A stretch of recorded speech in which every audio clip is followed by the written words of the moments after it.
Hello and welcome to the Brooklyn Rail's 534th New Social Environment. I'm Carolyn, the Programs Associate here at the Rail, and I have the pleasure and privilege of being your MC today for a conversation featuring Raymond Foye, Lyle Rexer, and Henry Kaiser, special appearance on Jordan Belson. We're thrilled to welcome poet Eric Baus here to close today's program. Before we get started, the Brooklyn Rail acknowledges Black Lives Matter and that here in New York, we are on Lenape-Hoking, the unceded land and waters of the Wappinger, Canarsie, Munsee, and Lenni Lenape people of the Delaware Nation and Shinnecock Indian Nation. We encourage you to check the chat for a working document of resources and actions. Over the past 22 years, the Brooklyn Rail has undertaken a miraculous journey, bringing together in a single monthly publication art, music, dance, film, theater, and literature, along with thoughtful social and political meditations. As a small nonprofit, we need your support. Your contribution will directly support our writers, guest artists, production staff, and operations here at the Rail. Please check the chat for more information and links to donate. And now to introduce today's guests and hosts. Raymond Foye is a consulting editor of the Brooklyn Rail and a regular contributor to the Gagosian Quarterly. He received the American Book Award for the collective poems of Bob Kaufman, and he recently co-edited The Golden Dot Last Poems by Gregory Corso from Lithic Press. He represents the estate of Jordan Belson. Lyle Rexer is the author of The Critical Eye, 15 Pictures to Understand Photography from Intellect, The Edge of Vision, The Rise of Abstraction in Photography from Aperture, and others. He has contributed to publications such as the New York Times, Harper's, Art in America, among others, and has lectured at many institutions, including the Met and the Whitney. And we will have a little guest video appearance from Henry Kaiser, who is an American guitarist, composer, improviser, and ethnomusicologist. His work has been in 2 Herzog films, The Wild Blue Yonder and Encounters at the End of the World, for which he was nominated for an Academy Award. He was a friend of Jordan Belson's and has often cited him as a primary influence on his work. So with that, thank you all for being here, and I'll turn it over to you guys, Raymond and Lyle. Great. Thanks, Carolyn. I just wanted to jump in here. I want to thank the Rail staff. These guys are great. They do wonderful work. Carolyn, Raven, Nick, everybody who's been helping out on these. I've done quite a few, and I know Raymond's done a few. And I mean, it's really remarkable to see what they put together.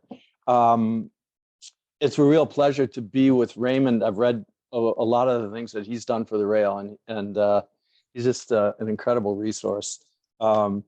And it was a pleasure for me to sort of reacquaint with Jordan Belson's work. It was very much kind of swirling around in my consciousness from back in the kind of 60s and early 70s when I saw some of his work at basically in film festivals. And it kind of percolated there. And I'm very interested. I was very interested when the Rail asked me to reconnect to this work. And it's really opened a kind of an enormous gateway. And I'm hoping we have a chance to talk about that. I wonder if we could just go to the first slide, which is our excuse, you might say, for being here. This is Jordan Belson's landscapes at Matthew Marks. And there's a couple of installation shots that follow from this. Like these are kind of uninspiring.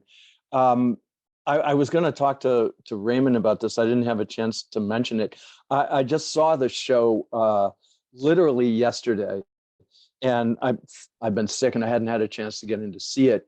And I have to say that there is absolutely no substitute for seeing the work. It's really small work, and it has a kind of presence that I found absolutely mind-bending. Many of the pieces looked as if they were backlit. The colors are so incredibly intense, and the light that comes from them is really remarkable. Anyway, so that's our immediate, I think, excuse for having this conversation. But I really wanted to kind of turn things over to Raymond because he is he's the expert on Belson, he knew Belson, and he's the in sort of in charge of the estate, or the executor of the estate, a person who's been working on it the most. Um, uh, Raymond, I wonder, if you could tell us a little bit about how you met Belson, what he was like as a person. I'm really interested in your personal contact with him, because it's obviously been influential for you as it has been for people like Henry Kaiser. Yeah, thank you very much, Lyle, and thanks to everybody at the Brooklyn Rail, and also a big thank you to Matthew Marks and to Ted Turner, director at Matthew Marks Gallery, for taking such great care and faith and support with Belson's work. It's just wonderful to have people who really know and understand and take such care with it. So I'm very grateful to them. As you mentioned, Belson, he was quite a popular figure through his films in the 50s and 60s and 70s. I think people today, oftentimes, if they weren't around back then, they don't realize just what a big part of our world experimental films were, underground films were. I mean, painters I know were constantly going to Filmmakers Cooperative, Millennium, Anthology Film Archives, and looking at the films of Maya Deren and Michael Snow and Brakhage, Anger, and Belson was very much a part of that. So that's how most of us know him. But Belson once said, I am a painter who makes films. And he went into filmmaking because, well, it was a new medium, and it united things that he really loved, which was color, light, sound, but he wanted to treat film the way a painter would treat a canvas. When you look at a canvas, you don't say, "Oh, that's out of focus," or "That's moving," or "Those colors aren't right." So he wanted to free. He thought that it was really a shame that movies had, been treated by Hollywood in such a pedestrian way, and he saw a way of making a greater contribution. And all of these ideas he developed with Harry Smith side by side. They were kind of the Picasso and Braque of non-objective art in Berkeley and San Francisco. They met in 1947, and they worked together, oftentimes sharing the same studio until 1953, when Harry moved to New York. Yeah, I wonder if we could jump down just to make that connection. If we go to say slide 13, 14, 15, and then if we go to 16 and 17, we'll see kind of sort of two people who are on similar pages, quite apart from their filmmaking. These are obviously pieces from Belson in the 50s. These are wonderful Mandela pieces. And then we have pieces that Harry Smith was making in the 70s. We'll see some of at the end of our presentation. I think we have some work that Belson was doing late in his career, a lot of his paintings, sort of mystical paintings, and you'll see that he and Smith were they're not exactly two peas in a pod, but they're very closely connected in some of their preoccupations and ways that I think of looking at the universe. How did you first meet Belson? Well, I wrote Belson a letter in 1977 when I moved to San Francisco. I'd been studying film at the Art Institute of Chicago with Stan Brakhage, and he said, "Oh, you're going to San Francisco. You have to meet Jordan Belson. You have to look him up." So I wrote him a letter, and I didn't get an answer, and then I wrote him again, and I didn't get an answer, and over the years I kept trying, and finally he agreed to see me. Oh, I guess it was around 2003. It really took that long to get to see him, because this was a period where he was very reclusive. He had become an extreme recluse. He was only seeing people very, very rarely, one or two people a year. So, but when I got to see him, we hit it off immediately.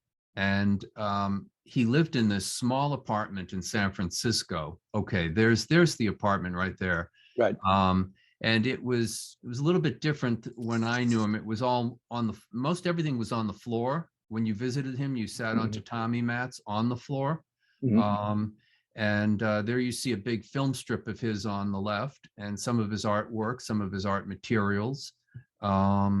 And that little TV set, which is great. He once showed me one of his films on that TV set. Incredible to think. But then there was this extraordinary view out the window. Okay, that's the street that he lived on. That's Montgomery Street in North Beach in San Francisco, the Oakland Bay Bridge. And do we have that view out the window? Yeah, okay. Yeah, that's it. That's what he looked at all day long. And that was a big influence on him. The clouds, the fog, the light, the water, the distance, the way the gentle rolling hills went off in the far distance, and the birds that would come to visit. So he was very connected to nature, the natural world.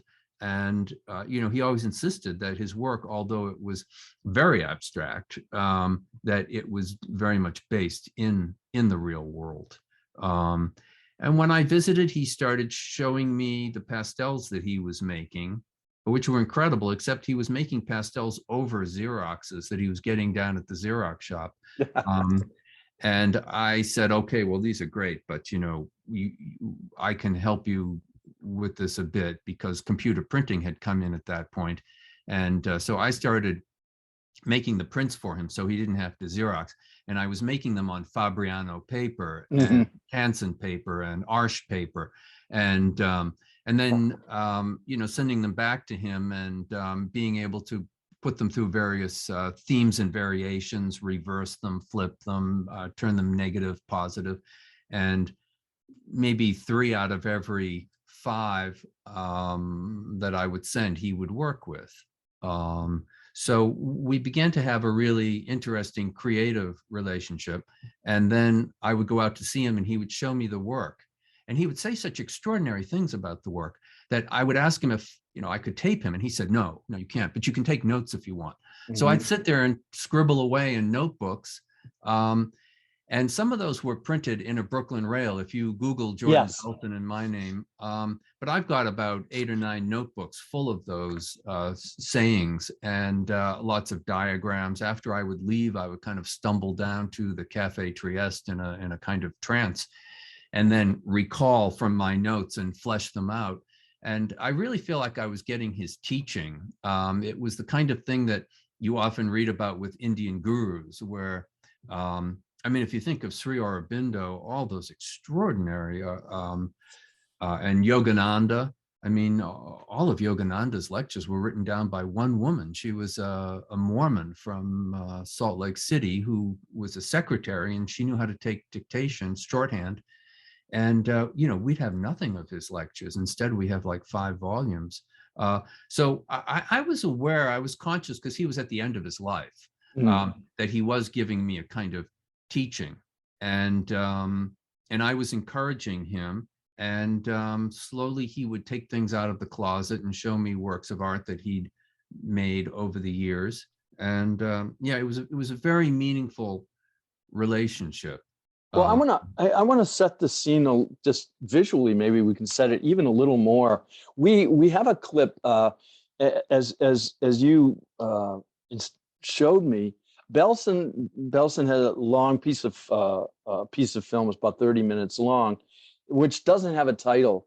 It's kind of roughly called an autobiography, or maybe you called it that.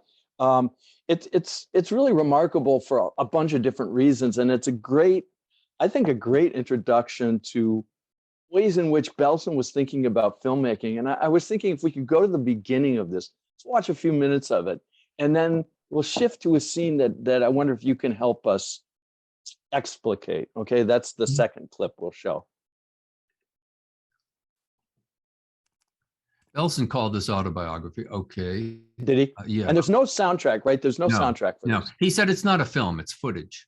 It's footage, right? Yeah. I think this is a shot out of a book of Millier's. Yeah, probably it is. That's what I was thinking. Big influence on Harry Smith. This is in Belson's apartment. He loved ceramics. He loved cats. Okay, now you'll see art on the walls. Some of it's Belson, some of it's Smith. Yeah, and there's a lot of home movie-ish stuff going on in this, but then things start to change. He really kind of throws you some curves.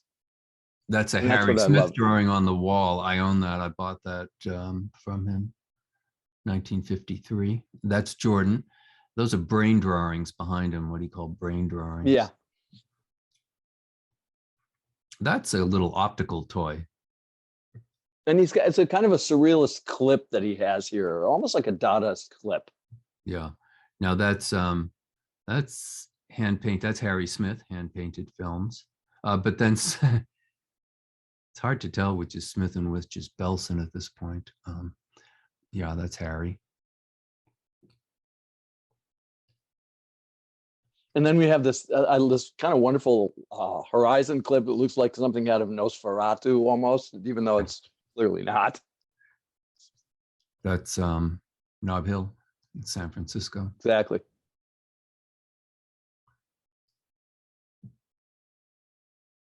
San Francisco was a very important location for Belson. He was born in Chicago.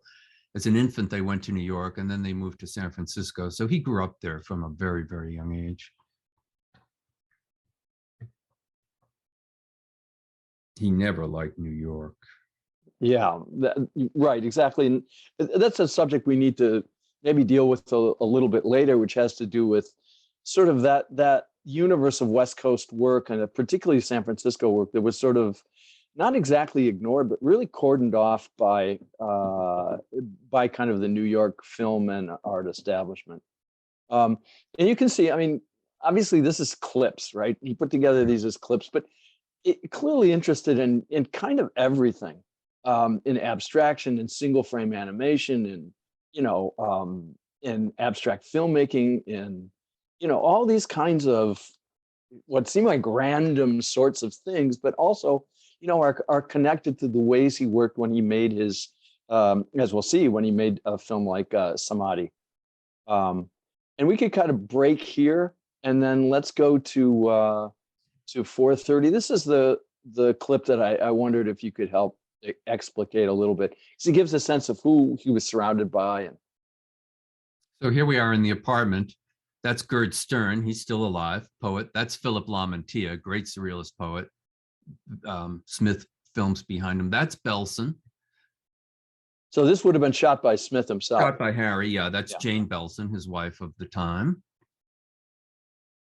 This is in his apartment. This apartment was on Grant Avenue, up above the Savoy Tivoli. That's Hy Hirsch, very important filmmaker and photographer. That's Harry Smith. Great. See, these are wonderful clips, so they give a sense of sort of the milieu around him, and then he goes into a whole sequence like this, and there's all kinds of funny stuff going on in this what's apparently a series of random clips. We'll come back to this sort of I don't know, this kind of eclectic character, because it's obvious to me that there are reasons why we're looking at Belson now, and maybe we'll talk about those in just a little bit. There's something incredibly refreshing about seeing this work and seeing just sort of how he operated. And we'll talk more about that, because I want to ask you about how he actually made the films. Not this one in particular, but when we talk about Samadhi in just a minute. But these are really kind of wonderful. You see all kinds of influences of things that he'd been looking at and things that he was happy to bring together in just to see different ways of making films. But I wanted to get back to a couple of other things. The first one has to do with, even though at this time he was obviously engaged in this very rich, both a spiritual milieu, an artistic milieu, a filmmaking milieu, he's also got a day job, okay? And he's doing some pretty interesting work as a designer. I wonder if you could tell us a little bit more about that, I should say, other side of his life. Yeah, he made his living as a graphic designer in the early days. Do we want to keep watching this, or do we want to? No, let's go see a couple of examples on slides 10 and 11 of what he was up to when he wasn't being an artist. He decided that he wanted to have a real job, so he didn't have to sell his art or try to commercialize it. He chose to work as That's a the one. commercial Yeah. artist. Yeah, and so here he is. These are some milk cartons that he designed. He worked for the Bemis Paper Bag Company, and he worked for various commercial firms in San Francisco. And he was very precise in his work. When he was young, his father had a furniture business, and Belson was really good at measuring and laying out complex designs with linoleum. He knew how to measure and to cut and to lay these designs down. And he told me once that when he left the family firm, his father was very disappointed that he'd lost a good employee. So he was a very, very precise person, and he learned, what's the next slide? There's another one. And this is actually one of my favorites. I think this is really just great. It's also a kind of mystical idea if you think about it, right? Yes, opticality and challenge imitation. Yeah, it's pretty funny. Let's pause here for a minute. So sure. He enjoyed being a graphic designer. He would get dressed up every morning in a suit and tie, and he'd head down to the financial district, and he worked in an office. And it was like Andy Warhol. Warhol said, he enjoyed being an illustrator. If people said no, make it different, change the color, he did so. And Belson enjoyed all of that up to a point. And then when he had enough, then he quit. But for a long time, that's how he made his living. And he actually had a TV graphics business with his friend Henry Jacobs. So they started doing animation for TV shows. It was good living, actually. And later on, I mean, he was even called in as to do some technical work on a film on the right stuff, was he not? As I recall, he did an animation sequence for that, or he did a sequence. Yeah, he did. He worked on a film called Demon Seed, which Donald Cammell produced, and then he worked with Right Stuff. And a lot of the special effects people in Hollywood have credited him. For instance, the whole Star Chamber in 2001. I forget who created that, but they credited Belson with that. He was an advisor on a lot of these films in Hollywood, and people there were looking at his work very, very carefully, particularly his depictions of outer space, which was before NASA went out and started taking pictures and films. And he told me he was very pleased when he started seeing the first NASA photographs because they look so much like his work. Yeah. Well, I saw that just recently Doug Trumbull died, and Doug Trumbull was the designer who did the Stargate sequence, and he was very clearly, I mean, he was a tech person, but he was also deeply interested in the kind of work that Jordan had been doing, and you can see the connections. I mean, they are absolutely kind of on the same page. Well, Trumbull definitely credited Belson. Yeah. As did Walter Murch Jr. I mean, they all did. They were all looking at his films. And, Belson, he did a little bit of Hollywood work, and then he gave it up because they really just, tear you apart there. I mean, think of what they did to Orson Welles. That's just it was not a place for him. But he enjoyed it while he did it. He told me that the best thing that came out of his Hollywood work was that he had a big budget from MGM for these films. And he always had trouble printing his films at various film labs, like Palmer Film Labs in San Francisco. They didn't want to take time with it. They didn't want, he was very precise. The printing, the timing, the color timing, the optical printing, they didn't want to do it for him. And after he started working for Hollywood, suddenly their attitude toward him completely changed. And they were really happy to do all of these things he was asked. So he said that was the best thing he got out of Hollywood. Well, I wanted to also shift the context a little bit, and before we maybe get into deeper into the work, and that has to do with, if we can go to slide 12, okay. And this is a sort of broader context in which Belson was working, and that has to do with this whole idea of non-objective art, which is a term that was coined, sort of European terminology for what's essentially geometric abstraction, or not even geometric abstraction, a whole range of work that's basically coming out of Kandinsky that's fundamentally abstract. And this is one of I think the slide from the Guggenheim. Yes, back then it was called the Museum of Non-Objective Art. It was Right. on Fifth Avenue, and Belson showed there 3 times. He was in group shows, and his patron was Hilaire Bay, who founded the Guggenheim Museum, and he was very much influenced, like Harry, by Kandinsky's books on the spiritual and art and Point and Line to Plain. Before Kandinsky, you have the Theosophists. You have books like Thought Forms by Annie Besant and Bishop Leadbeater, where they're depicting psychic states. And those, in many ways, are considered the first abstract paintings. And the Bible for all of this remains Maurice Tuckman's book on the spiritual and art, which Belson is in. So he meets Hilaire Bay, and she becomes his patron, along with Harry Smith. Harry and Jordan drive out in Jordan's sports car to the airport and pick her up when she arrives. She visits their studio, and she starts giving them money to make paintings and make films.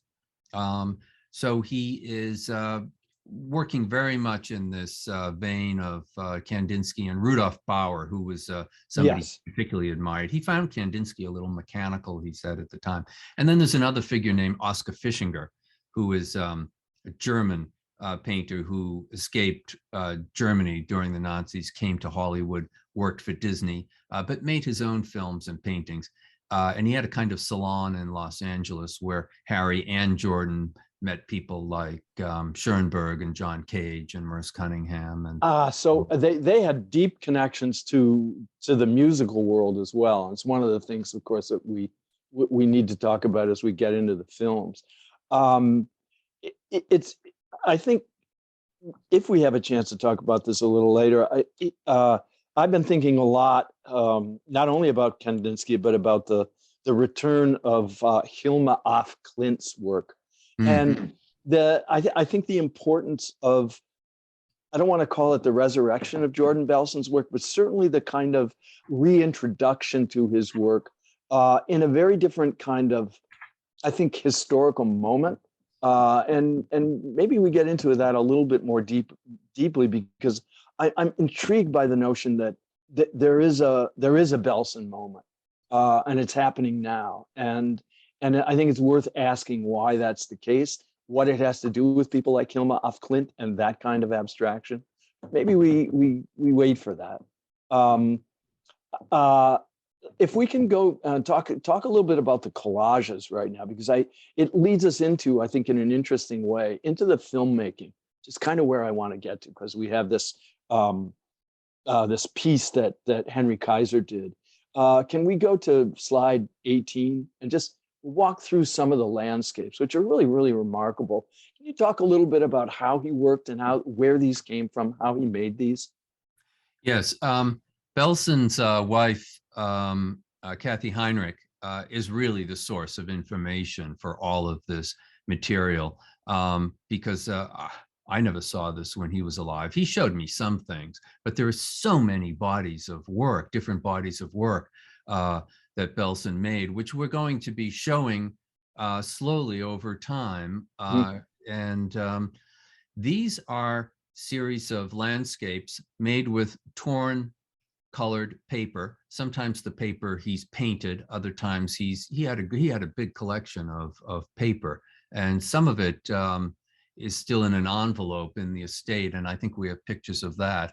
So he's tearing the paper to make landscapes, or else he's painting glue on the surface of the board, gluing down the paper, and then when it's dried, pulling the paper up. And he's doing this over and over again to make different kinds of landscapes. A big influence is that view out his window. Yes. Yeah.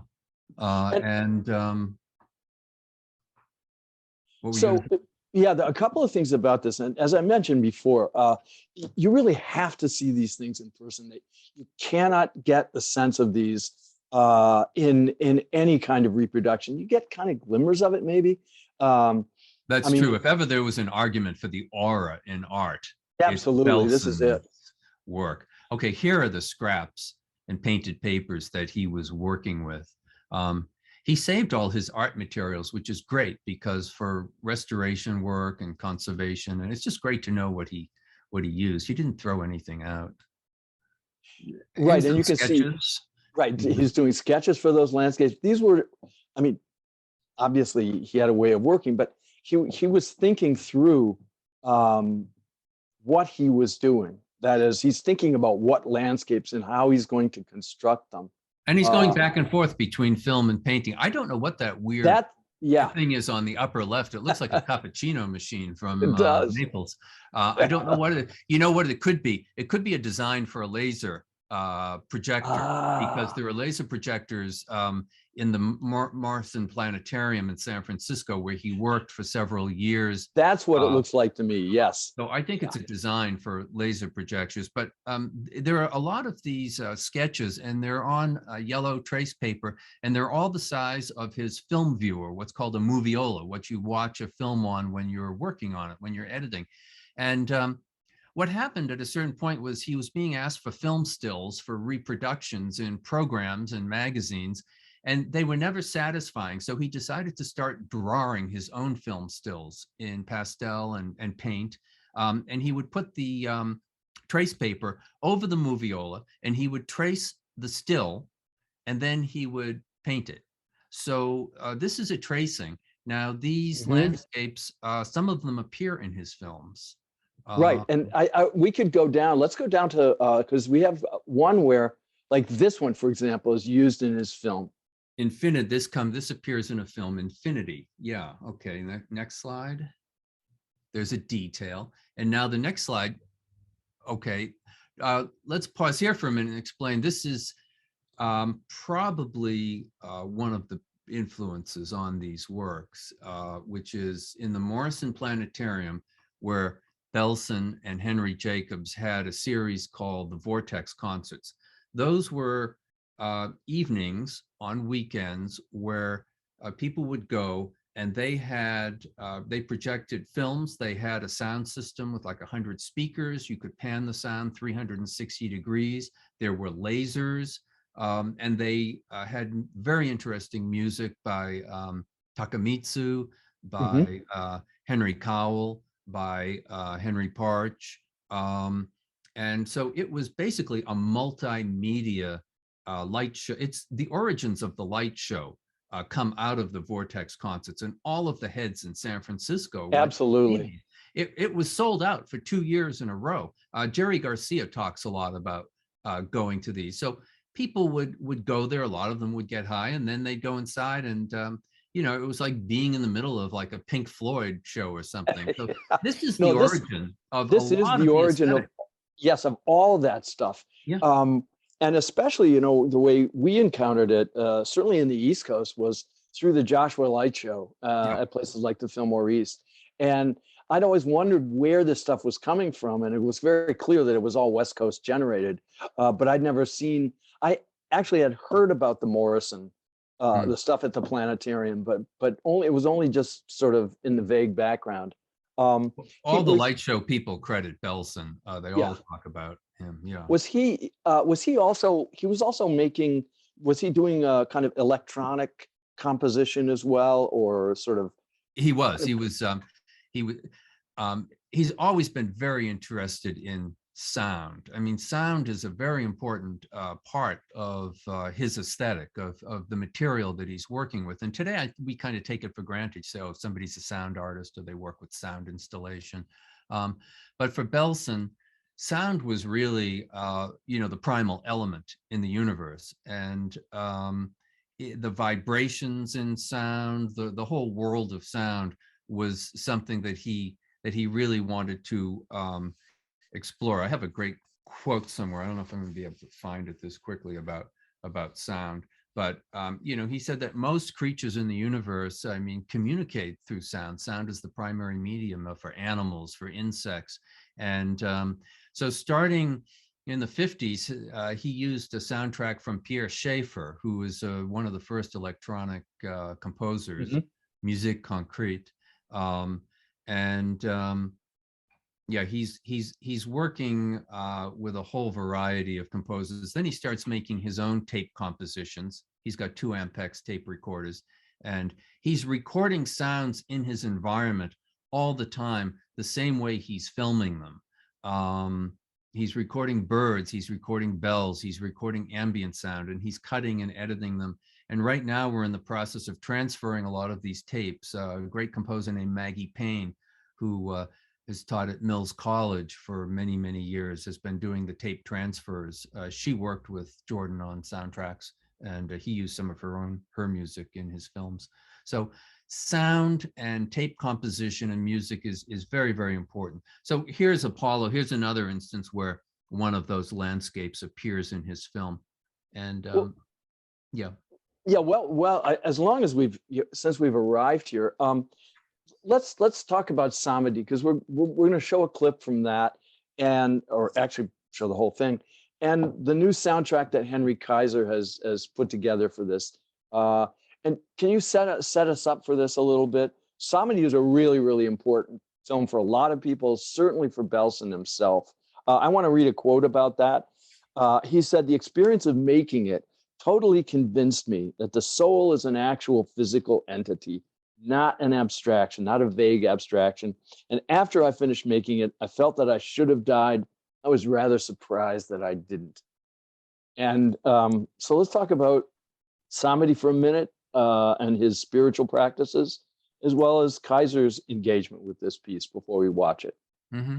Well, I think Belson always had a great interest in spirituality, but it became very, very strong in the 50s, and then he started practicing yoga. And I mean, he often said that meditation is the only sure way to really know something in the world.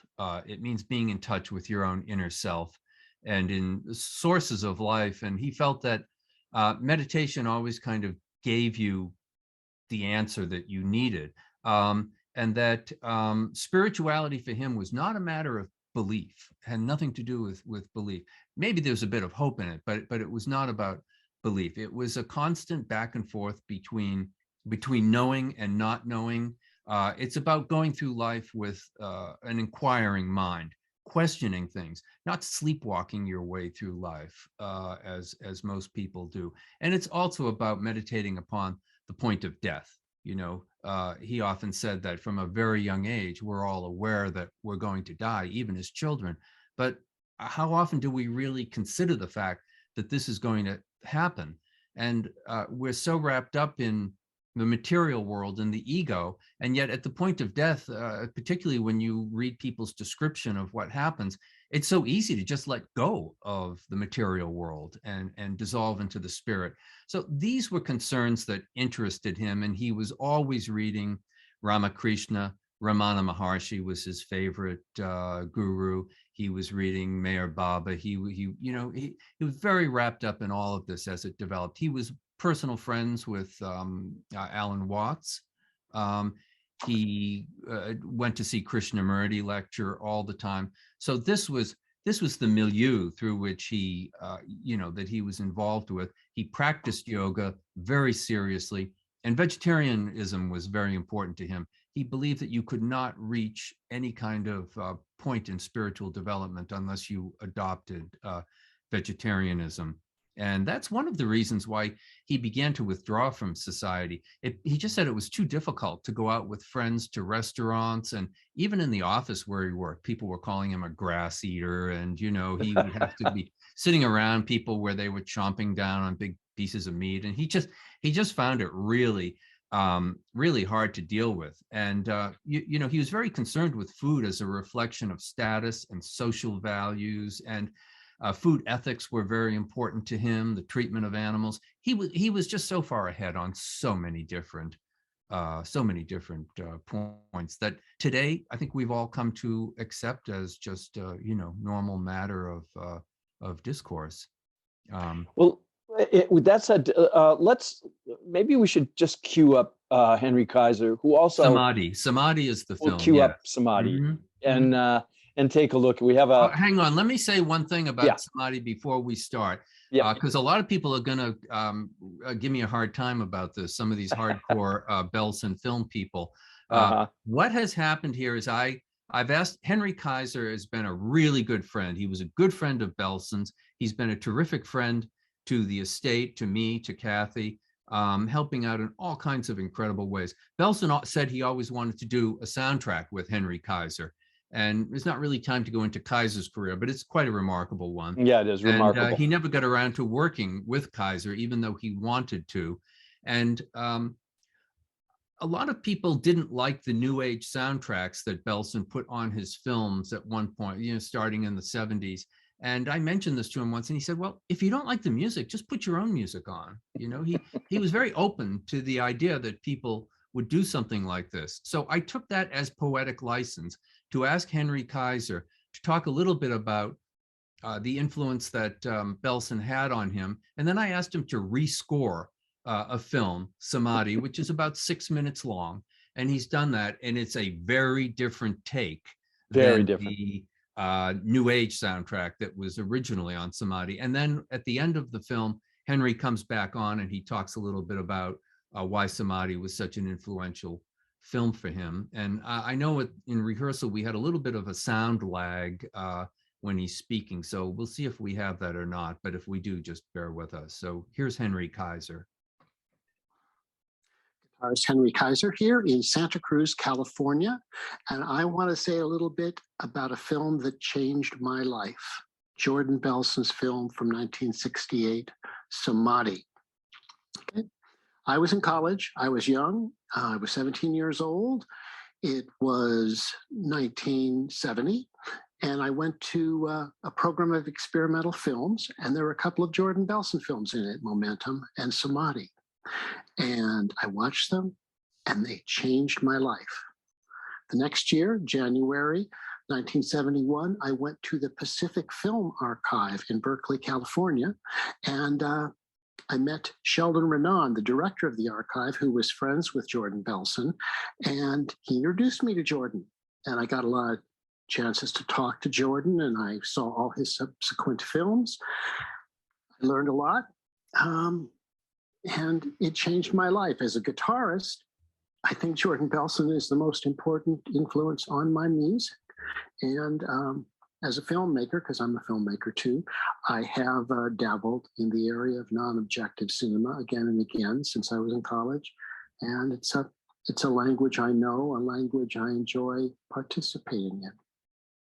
So I've been asked to do a new soundtrack for Samadhi. Now that seems like an abhorrent thing to me at the first thought, because it's a perfect film. It has a perfect soundtrack by Jordan and Henry Jacobs.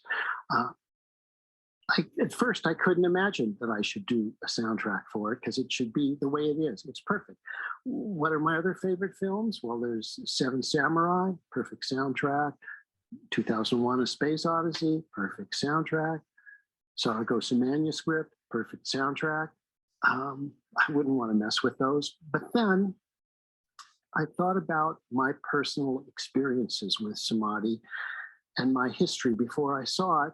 And, if Samadhi is a window into see some giant cosmic elephant, I can describe a different part of the elephant with my soundtrack.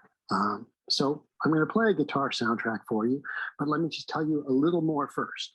When I was in second grade, both my dad and my mom were in a hospital for 2 years, and I was placed in an institution.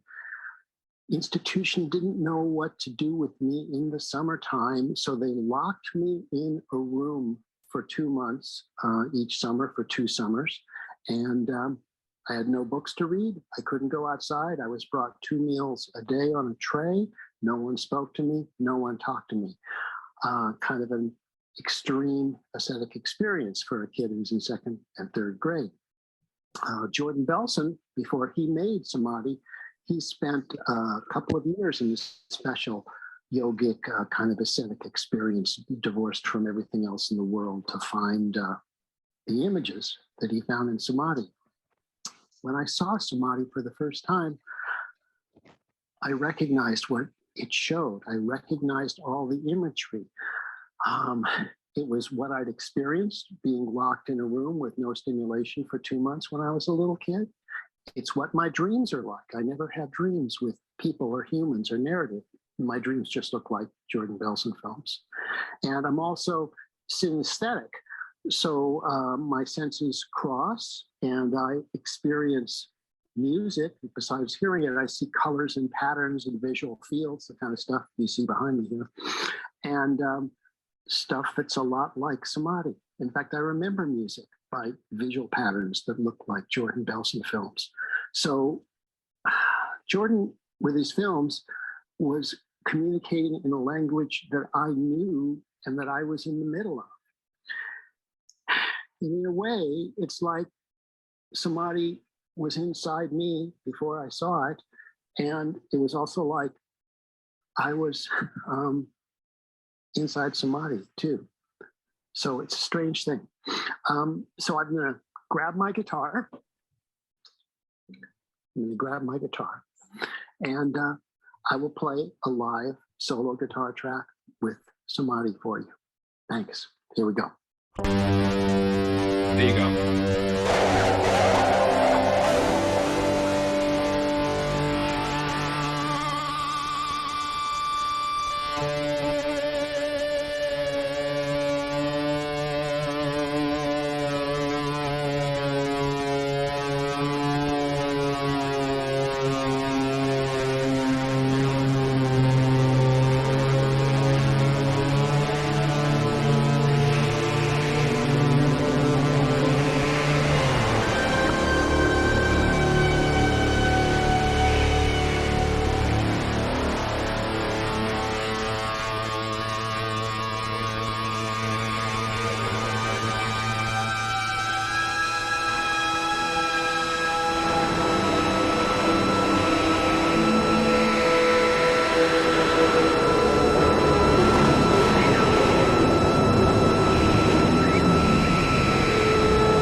Wow.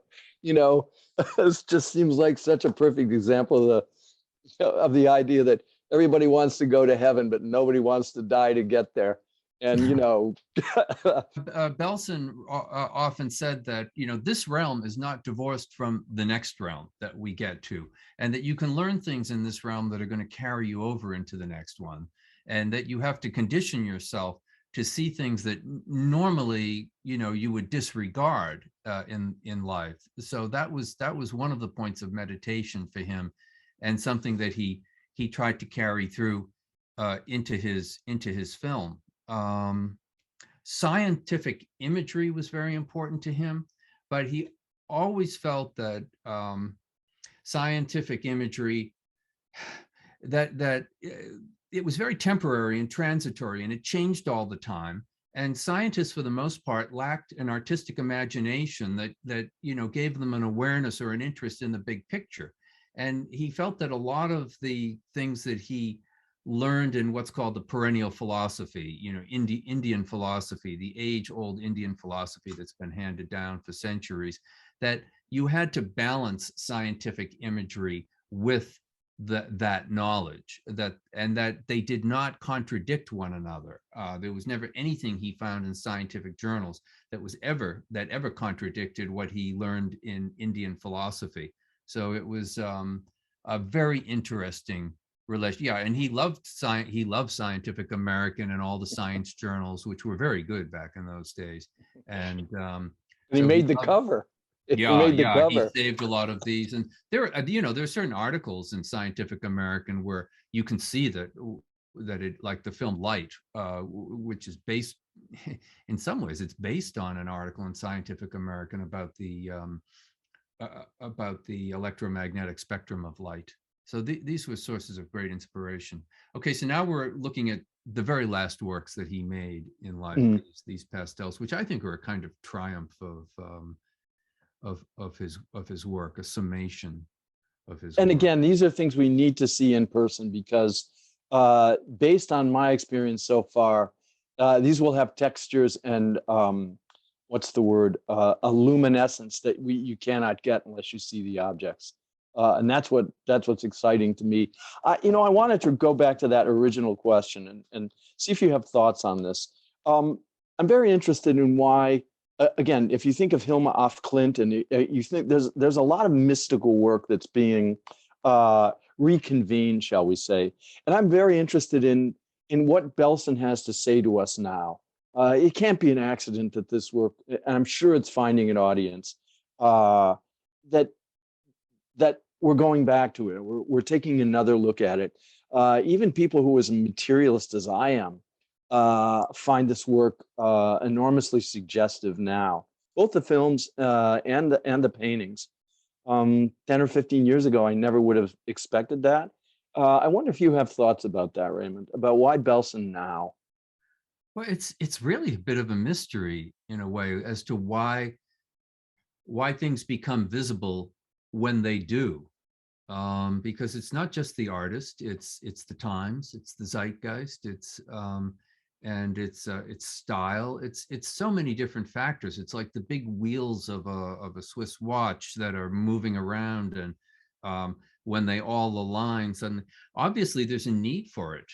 I think that we live in a world which is just there's just so much accumulation of visual garbage and sonic garbage as well. Belson was very concerned with noise, and he thought that in the future, this is something he said in the 70s, that noise was going to become an increasing problem as a form of pollution.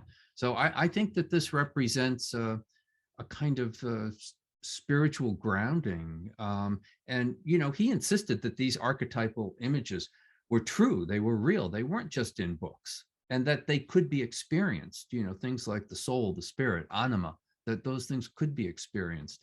And that's what he's giving you. He's also working with the history of art in a very unique way. He was very influenced by cathedrals, the idea of a cathedral as a huge architectural construction consisting of color, sound, light, space, or oriental carpets, prayer rugs, or emblem books. You know, he's reaching very far back into art history, all the way back into ancient Egypt. And he's working with, it's a very deep meditation on the forms that make up art as we know it, Eastern and Western art. He's got a very, very broad view, and he's bringing it right into the present, and he's doing it on a very modest scale, and it's not ego based. You know, that's the problem with so much art today for me. It's not ego based, it's about egolessness. Well, again, I think that the point that you raise, and maybe this is a good place where we can begin to open it up for questions as well, is this, you know, his conviction that these other disciplines, that kind of Eastern disciplines, whether it's yogic practice, or whether it's other forms of meditation, or whether it's the Tao, all these things that had been considered to be kind of outre practices, that idea of integrating them somehow, both at the history of art, the way he's reading it, and also in more in terms of sort of trying to understand where the unities lie, that strikes me as something that's enormously suggestive for this time. When we're looking for alternative ways, it seems to me, of thinking about our relationship to the natural world, certainly to the cosmos, and that notion of reintegrating other modes of thinking about the world is something that I see going on around me in many, many different areas, and I think that that's one of the reasons why I'm so interested in Belson's work, not because he's an abstract artist, but because he's attempting to integrate a lot of different things into a much more kind of comprehensive vision. And, yes, and you know, with these pastels, I mean, one thing he told me that he was trying to do was to take the non-objective aesthetic of Kandinsky and to update it with his own experiences of NASA space photography and LSD and yoga and meditation and all of these things that, you know, came along in the 50s or 60s. So he's working within this art historical framework of non-objectivism, but he's updating it.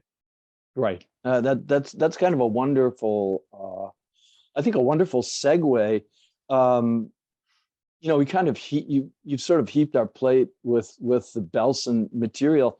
I can't wait for more things to appear. Can you tell me a little bit about what's in store for the estate and the sort of work that's going to be on view?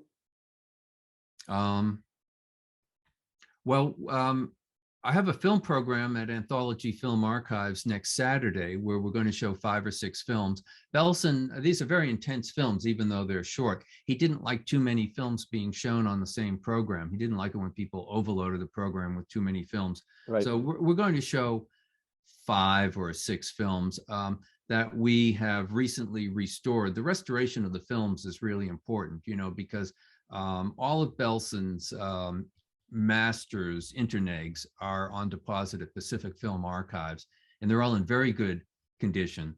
The soundtracks need a little bit more work, and it would be great if we could go back to the tapes, the original magnetic tapes, and that's one reason why we're transferring all these tapes. So I'm going to be those tapes showing... exist. You have it. Those actually exist. Those tapes. They do.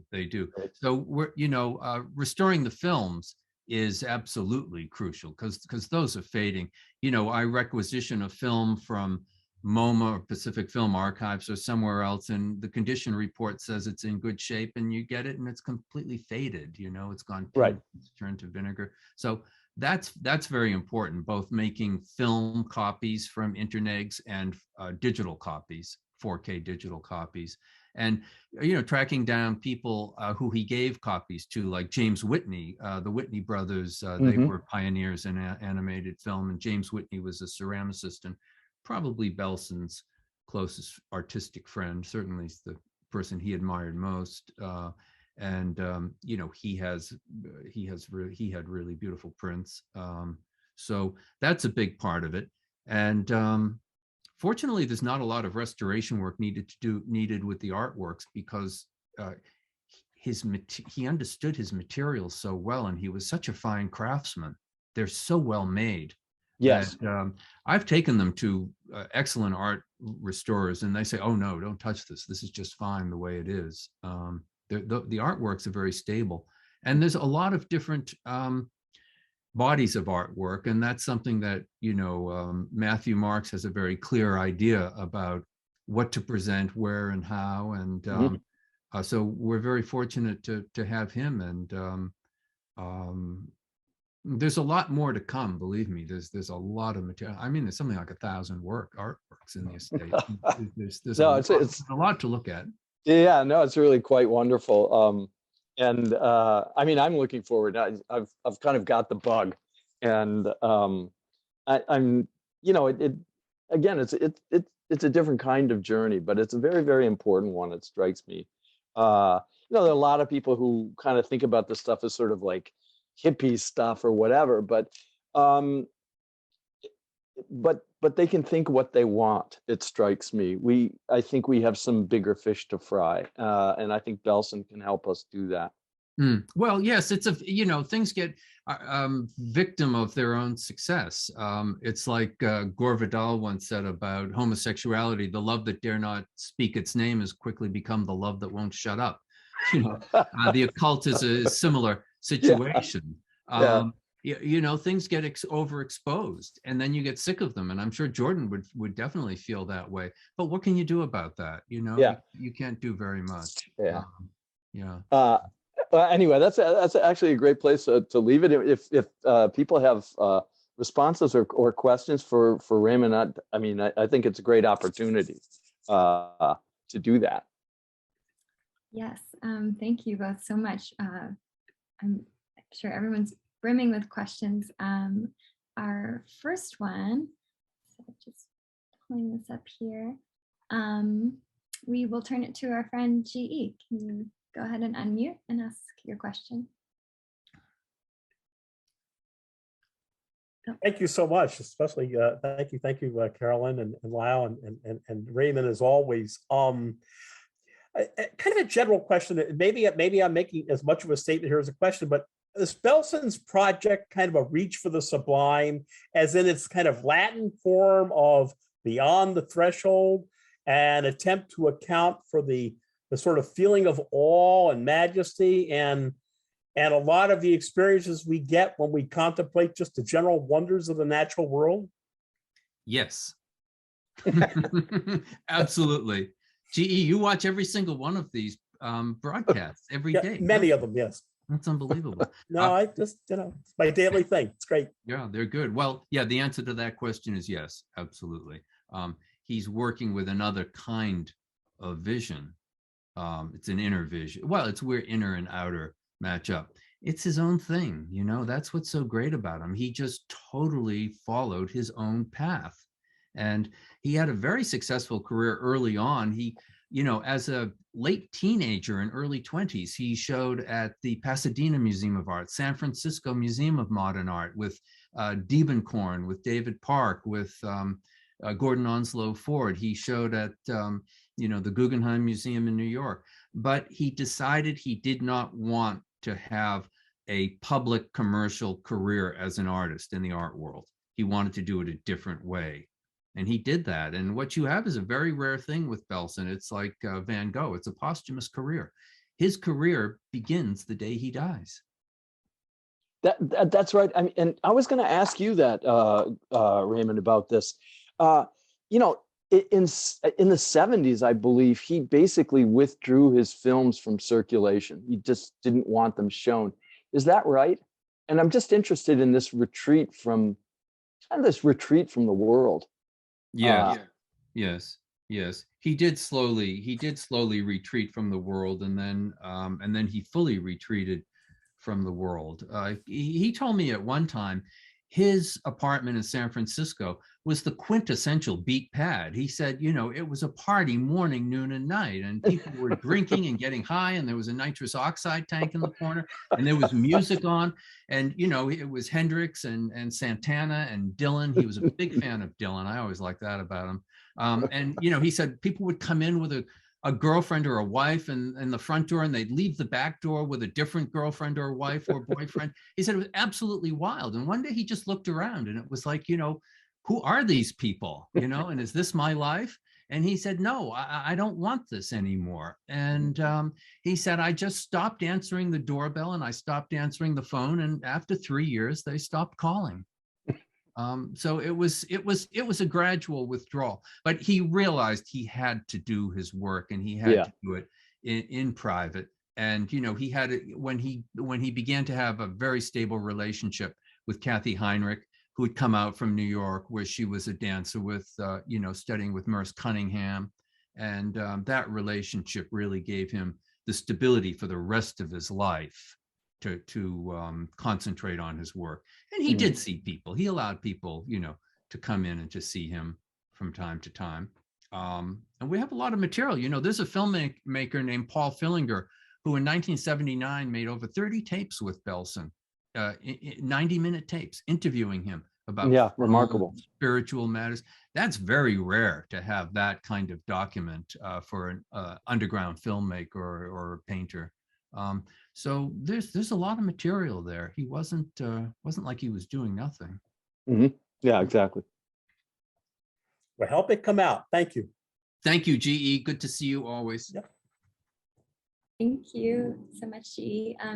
Our next question, I'm going to read on their behalf from Principe, who was wondering if Jordan had ever met or known of another genius filmmaker, Ed M. Schwiller, who had his 15 minutes way back in the day at MoMA and was living in Montague, Long Island in that era, but died in Valencia, Santa Clarita, north of LA.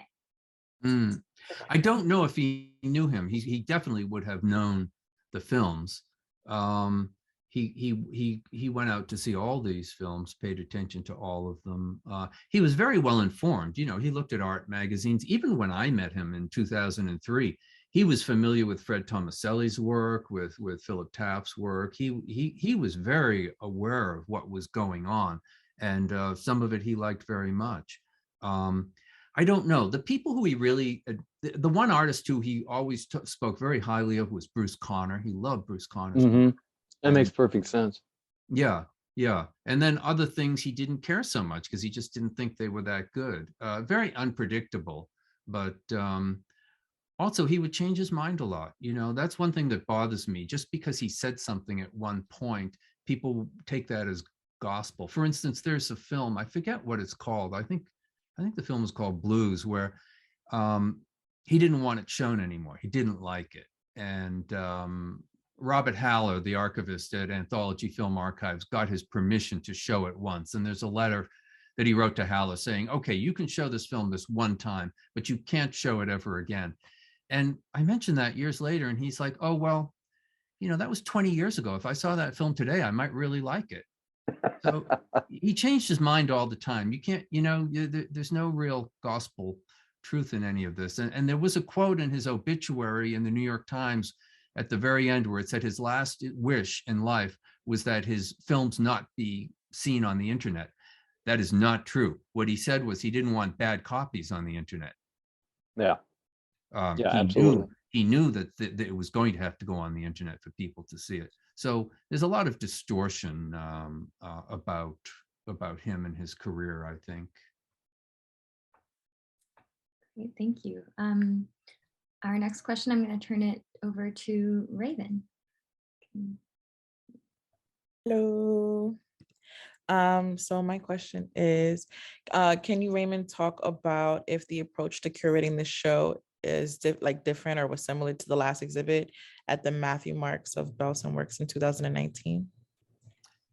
It was different. It was Matthew who chose this body of work. He's I showed him a certain amount of work to begin with, and he was very intrigued. And he went out to San Francisco and he spent an entire day in Belson's apartment with Kathy Heinrich. He and Ted Turner went out and they spent a whole day looking at things. He had to see the work in person. And he came back and he said, yeah, this is absolutely fantastic. So his idea was to begin with some of the paintings to really show some of the more, consequential work that in terms of painting that, you know, the art world might respect, and then to slowly begin getting into other bodies of work, but keeping them as very discrete and separate bodies of work. So I have to say that I do a lot of organizing, but I think Matthew does more curating. He knows his gallery so well, and he installs every show. Now, we had 30 of these landscapes, and he chose to frame up 24, and then they were all in the gallery, and in the installation, he cut them down to 14. And that's his way of working. Edit, edit, edit, and always come. And, you know, it's absolutely fantastic show. I mean, I kind of thought, oh, well, that's not enough. It'd be nice to have more. But when I walked in, I just thought, yeah, this is absolutely perfect. So it's very rare to have an art dealer in this day and age who takes that kind of care and interest in the work.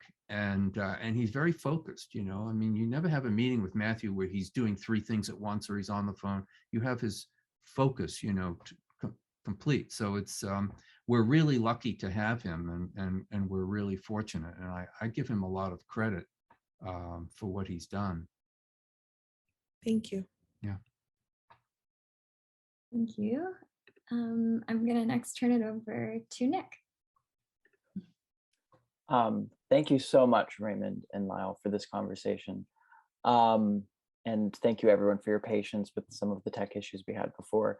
But I have kind of a technical question, Raymond. But, you know, when I walked into the show, I found the lighting so interesting. And of course, light as a concept, I'm sure, was at the forefront of Jordan's mind as a filmmaker. But I'm curious if you could maybe talk a little bit about how these specific works were lit, because it seemed like it really brought out some of like the neon color in some of the paper. And to that end as well, well, no, I'll stop there. Yeah, it's kind of a startling installation because they almost look like iPad drawings, you know. Absolutely. They're really glowing. Yeah. It's like they're backlit. The first show was like that as well. In Belson's house, everything was very dark, and he liked works to be shown like maybe on a shelf with a light on them. He liked a kind of religiosity surrounding images, like what you would see if you went into a shrine. So that's why those installation shots that we have at the beginning of this Zoomcast were unsatisfying just as photographs. Those works are lit. They're just lit with combination of lights and lenses. And again, that's Matthew's doing, and somebody else might do it very differently. There's a lot of different ways to show things, and this is one way, and it's very effective. I was stunned. And the color combinations are fantastic. And Yeah, absolutely. you know, even the website, I would recommend people go to the gallery website and look at the website for this show. And I thought it was absolutely fantastic. And I said to Ted, you know, who did this? He said, Matthew. You know, I mean, the amount of care and understanding behind the way the material is presented to the public, it's quite wonderful. It's very satisfying, and I think it's very in keeping with Jordan's aesthetic.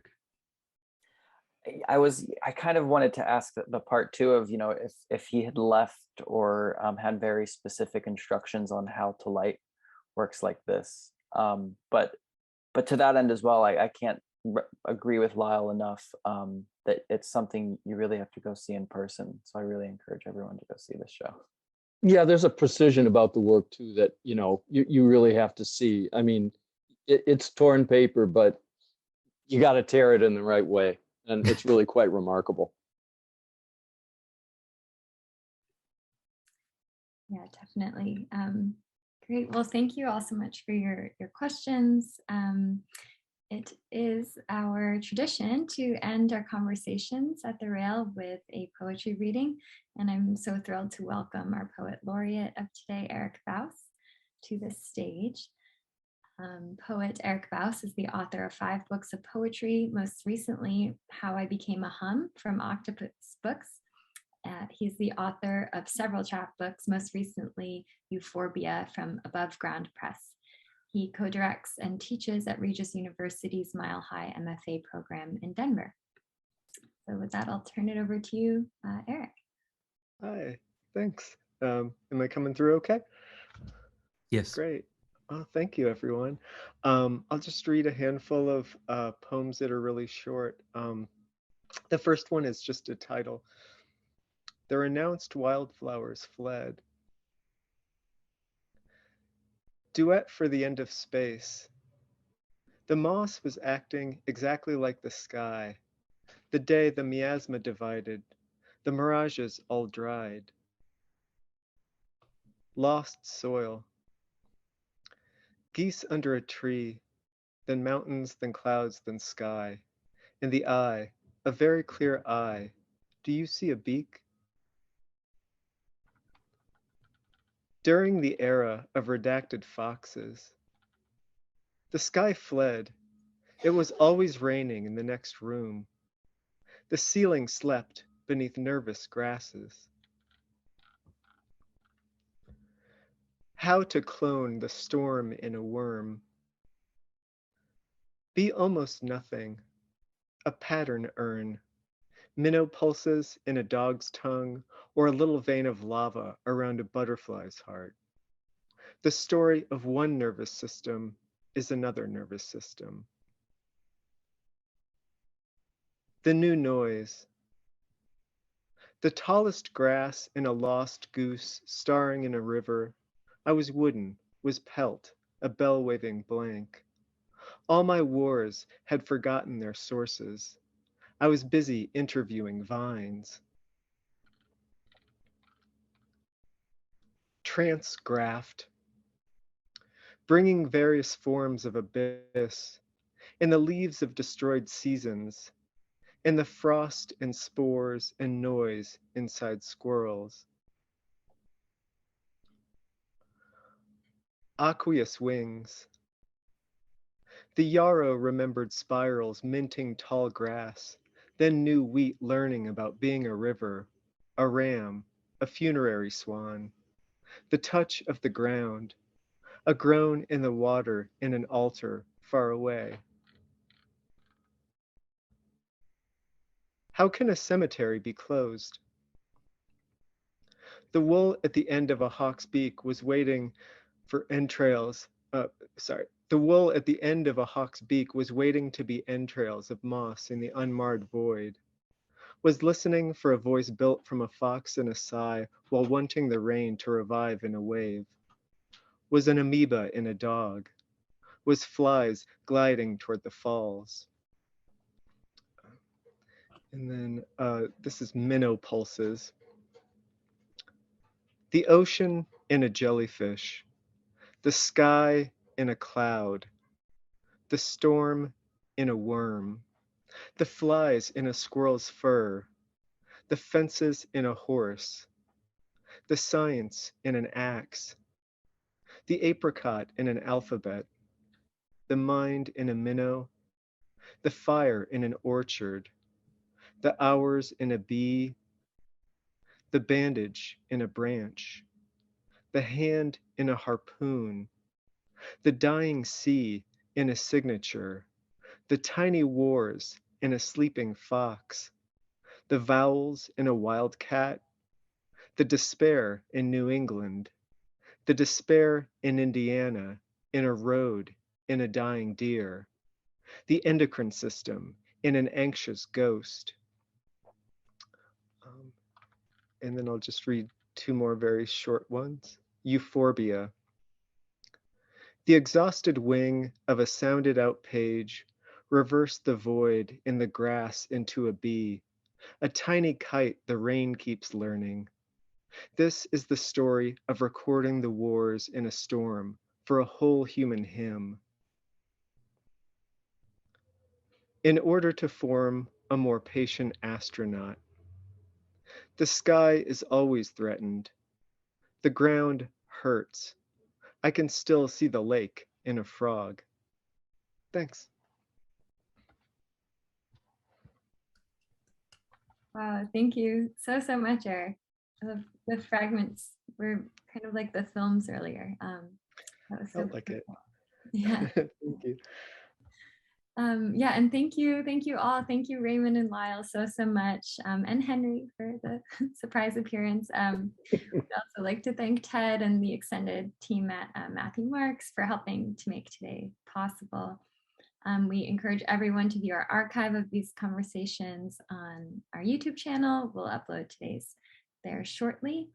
And you can join us Monday at 1 p.m. for a conversation with Troy Montez-Michi, Zoe Hopkins, and Andrea Anderson. And we'll have a poetry reading from Jalen Strong on Monday. And thank you all again for bearing with the tech today. You can please turn on your microphones and say goodbye as you leave. Thank you, everyone.